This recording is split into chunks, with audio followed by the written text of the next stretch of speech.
Hey, it's your book hound coming at you with a book that I want to howl about. I really want to howl about this one. If you like what you see here, hit subscribe and you'll get great book reviews, special offers, and cool things every week. So today I want to talk to you about a kind of book that I don't usually talk about on this channel. Most of what I talk about on Book Hound is, mysteries, suspense, thrillers, police novels, that kind of stuff.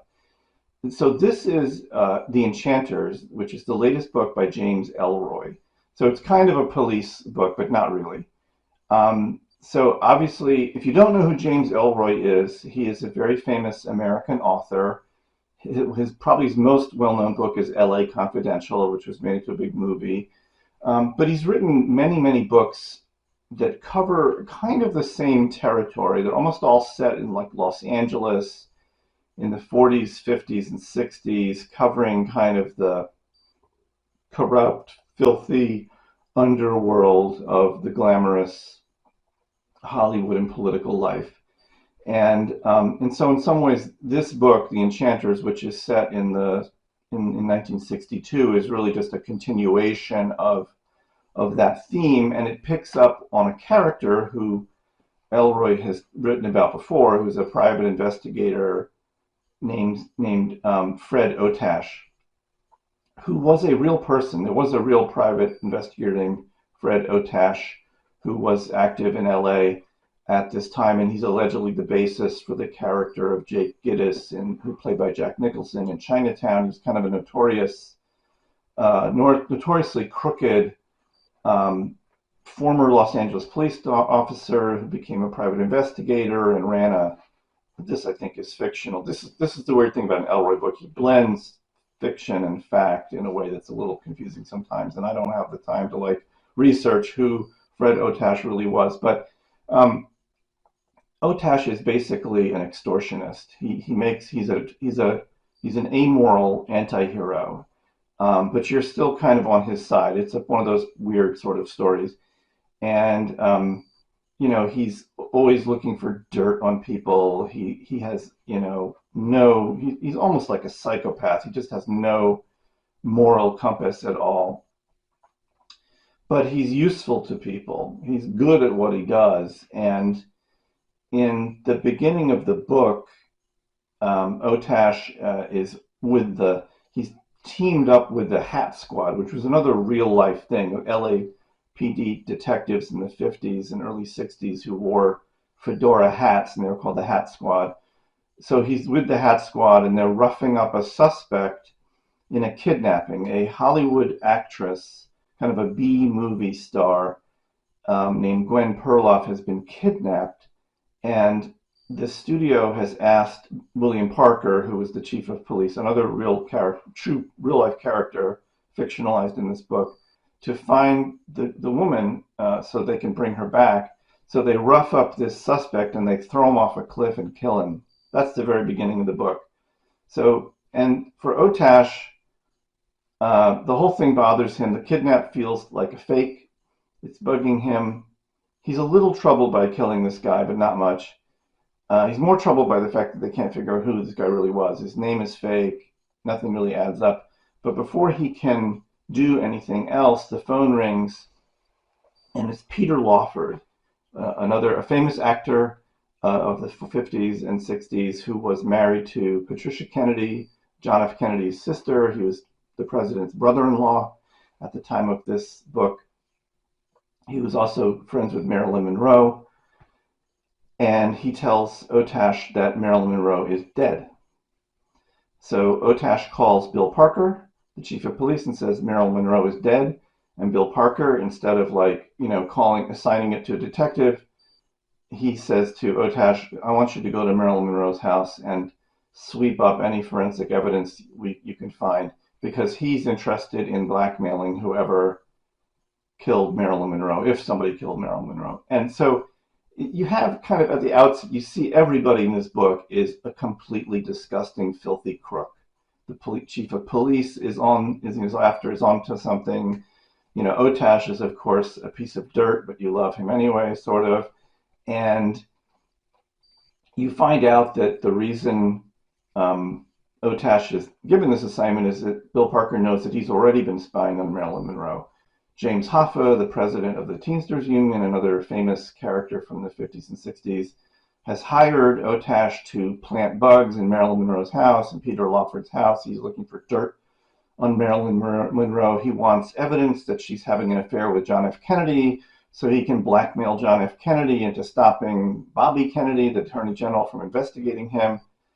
And so you're really embroiled in this whole like early 60s, scandal, famous person scandal, and this was if you were around in 1962. I mean, I wasn't.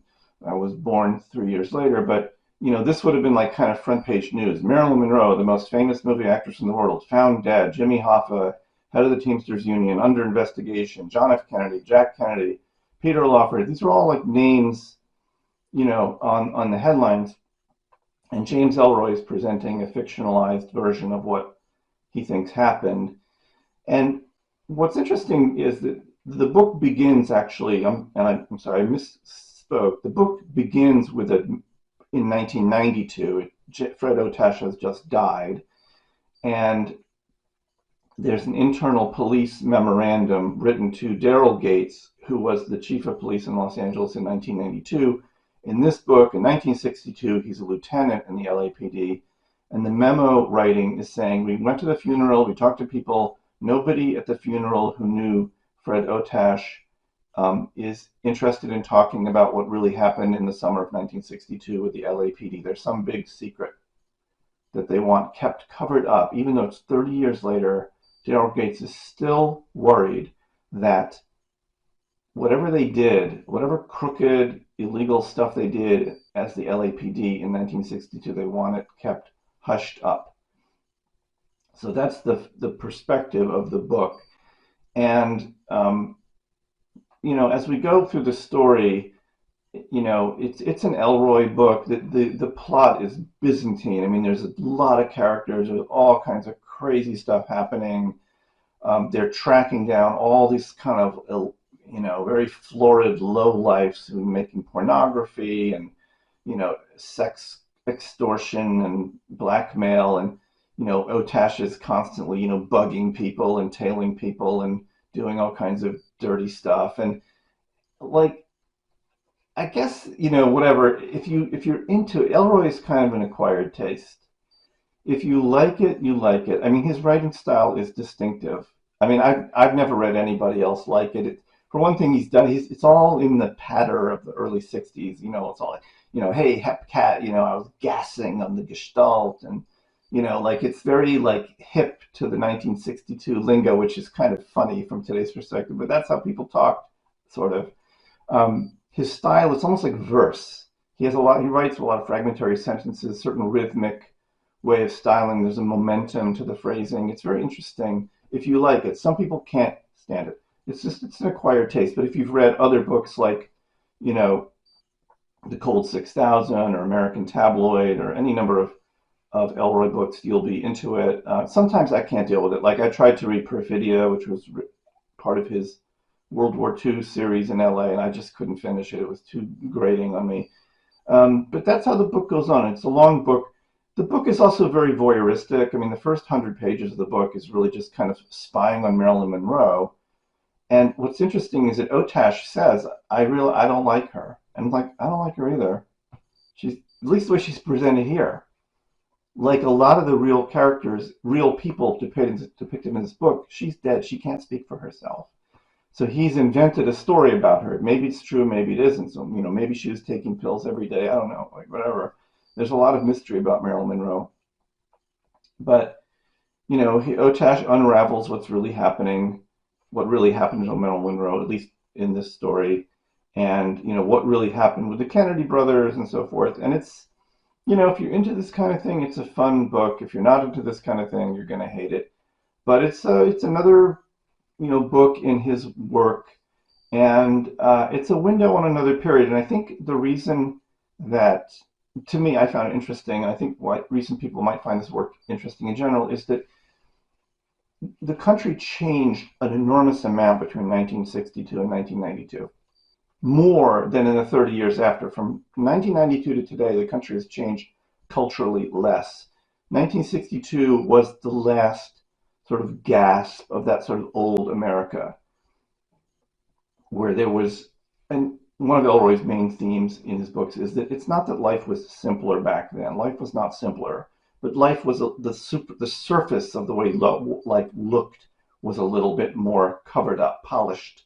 It was the end of that. After that, the 60s, everything kind of busted loose and everything let everything hang out, and the society really changed.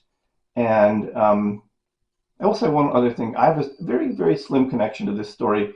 One of the themes in the book is that the 20th Century Fox movie studio is going out of business because they're making Cleopatra with Elizabeth Taylor, which was really one of the most expensive movies ever made, dollar for dollar.